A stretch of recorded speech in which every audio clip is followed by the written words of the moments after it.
Vlog number 17, October 11th, 1708, day 10. So why do people love evil? Why do they continue to do evil things even when their consciousness knows better, tells them that this is bad, and yet they still do it anyway? What keeps them from moving out of doing evil things? Well, first of all, love without wisdom is quite blind. And for many, they just simply do things that they love to do without a second thought. They don't just suddenly stop and say, what if such and such happened? Or how is this dangerous? Or how could this hurt the other person? And so on. They feel that whatever is in their heart and they love it, or at least they perceive that what they feel is love. They go and do it. Now here's the thing. There's many different layers of love. There's of course the puppy love, which is a more of an immature kind of love. And yet to some people's understanding, they consider that as actual love, which is a whole other point to be considered, because certain people are on certain layers of love and they'll consider that layer to be love itself. And yet there's a higher layer above that, and a higher one, and a higher one, and so on. So,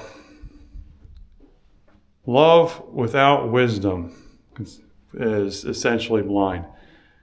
And when people live from their hearts and only from their hearts, without the wisdom of the mind, of course, then they get themselves into trouble. And oftentimes they only realize it after the fact. And then they have to learn the hard way, and hopefully that experience turns into knowledge, which then they can translate into wisdom, so they don't have to worry about it again. However, oftentimes this is usually not what happens, and people simply just follow their impulses, and they just wonder after the fact, why did this happen to me? And a lot of it has to do with just not having conscious awareness of what's going on around them, or what they would call in the corporate world situational awareness, being aware of their entire situation and how things could happen to them at certain points. So how does, it's like a lot of it, the evil that they love, a lot of these people don't really perceive this to be evil.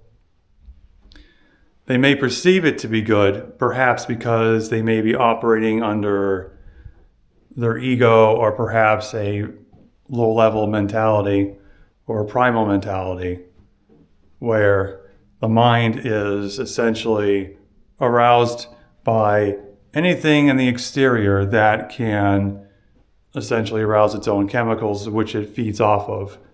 So it gets addicted to its own chemicals and ensnares itself. This was talked about in several other my previous videos. And yet they still do it anyway. And it is as if they see a light within the material matter of Earth that they have to chase. And they say, oh, well, you know what? I found my light on Earth. I don't know what God you're talking about, but here it is. And I'm going to follow the light on Earth. Of course, they don't have the wisdom, or they're just simply turning a blind eye to the fact that the so-called light that they're following is actually a false light, whether it is the false light of the mind and what it considers to be the amazing world of sex, that lovely word, which the mind considers to be one of the greatest quote-unquote lights there is, and can often chase endlessly without satisfaction, and it just keeps going on perpetually because it's a false light. The real light of course, is able to satisfy very quickly and doesn't require the mind to constantly get more and more and more of something. And this is one of the biggest differences between the real light versus the fake light that the mind considers to be the real light. Of course, got to keep in mind, the mind can only understand only certain parts of reality. And it is limited in that aspect.